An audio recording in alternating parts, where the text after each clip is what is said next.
Hello everybody, bit of a different video for you today. On Thursday we were broken into at home. 3 lads got in during the early evening around 17:45, which is a time most people would assume is too risky because people are coming home from work.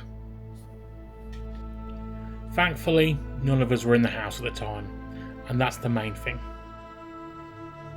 Stuff can be replaced, people can't. Ben missed them by around 10 minutes. He got home at 18:10. If the timing had been slightly different, we could have walked in while they were still on the side. And that's the part that's properly stuck with me. Now, I'm not going into detail about entry points, what rooms they went in, or exactly what they did. Partly because it's an ongoing situation, and partly because I don't want the video turning into a how-to for anyone. But I do want to talk about it, because it's happening more and more. And if you're into cars, you're not just thinking about your car anymore, you're thinking about your house. These lads weren't criminal masterminds. They were young, they were messy, and they missed a lot of stuff you'd think would be the first thing to go. They missed the spare key for one of our cars. They missed cash we'd just taken for the wind. So no, this wasn't some Ocean's 11 operation. However, they did take the keys from one of our cars, and we believe they tried to steal it. And the irony is, the car they chose was the VXR, which currently has a blown engine. So thankfully, they only got away with the keys. It's still a pain because we're going to have to replace locks and sort keys, but in the grand scheme of things, we got lucky. I'm very aware that not everyone gets as lucky as we did with this stuff. I'm making this video for 2 reasons. Firstly, if you've been thinking it won't happen to me, I used to think the same. We're not sitting here with supercars and a gated mansion. Our cars aren't worth much to the sort of people you imagine running these organised theft rings. But that's the thing, it's not always about the value. Sometimes it's about the opportunity, sometimes it's about the joyride, sometimes it's about using a car to go and steal other cars. And if you've got anything that's quick, loud, or just a bit different, it can be enough. Secondly, I want this to be useful. Not dramatic, not fear-mongering. Just a calm heads up and a conversation about what you can do. A lot of you may know Mark McCann. He talks a lot about car theft, key theft, and how easy it can be for criminals to get what they want. And I genuinely think his intention is good. Awareness, warning people, getting the word out.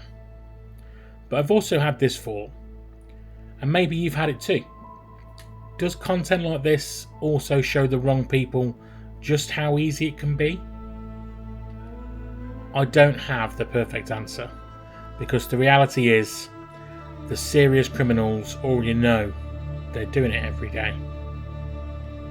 The people who don't know are normal car people who are just trying to enjoy their cars and get on with life. So I think awareness is a good thing, as long as we're careful not to turn it into a tutorial. And I'm going to be careful here. This is the bit people always argue about, and I get why. Some people say, hide your keys, make it difficult. Other people say, don't hide them, because if someone breaks in while you're at home and you don't want them searching the house and threatening people. And honestly, both sides have a point. So here's where I've landed on it, and this is just my opinion. It's not about making your keys impossible to find. It's not about leaving them on display either. For me, it's about not having them right there on show by the front door, but also not creating a scavenger hunt where someone feels like they need to go to every room looking. And I want to say this clearly, no car is worth your life. I love cars. You all know I do. but I'm not dying for one, and I'm not fighting someone in my hallway over a set of keys. If the worst happens and you're confronted, the priority is you and your family getting out safe. Full stop. So rather than telling you exactly what to buy and where to put things, because every house is different, here are the general changes we're making. Firstly, we're improving the deterrent layer. A lot of thieves want an easy win. They want quick, quiet, low risk. So anything that makes your house feel like an effort, lights, visible camera, signage, whatever it is, it all adds friction. Secondly, we're tightening up the time layer. The longer someone has to hang around, the more likely they get seen. The more likely they make noise, the more likely they panic and run. So we're looking at ways to reduce how easy it is to get in quickly and how easy it is to move around once they're in. Third, we're thinking about routines. This happened at a time when people normally are coming home from work, and that's what's mad about it. It's bold. So we're looking at small changes that make the house look occupied even when it's not, and just being more aware of patterns. Fourth, we're adding layers to the cars themselves, because even if someone gets keys, you still want the car to be a hassle. Not because anything's unbeatable, but because thieves want easy wins, and anything that slows them down can be a difference between them taking your car or giving up. Fifth, we're speaking to neighbours and staying switched on. Community matters. If you see something off, say something. If you've got footage, share it. If you've got a local group chat, use it. It's not about being paranoid, it's about being aware. The part that's messed with my head, I'm not going to lie, it's a weird feeling knowing someone's been in your house, going through your stuff, looking for what they can take. And I keep thinking about how close it was with the timing. 10 minutes either way, and it could have been a completely different situation. So if you're watching this and you've been through it, I'm genuinely sorry. I get it now, and you're not alone. Here's the mad part. Out of all the cars we've got around us, the one that feels like the hardest to steal right now is the Tesla Model 3. What has the world come to when that's the situation?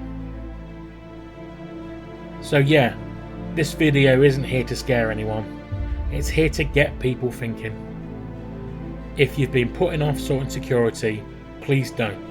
Even small changes make a difference. If you've got practical tips that can help without giving criminals a roadmap, drop them in the comments below. Let's make this useful for everyone. Let's look after ourselves, keep our head on a swivel, and we'll be back to normal drive time escapes content soon. Thanks for watching, everybody. I'll see you in the next one. Ciao. So this is how we end up. Shades of blue and gray. I feel just like an empty bottle.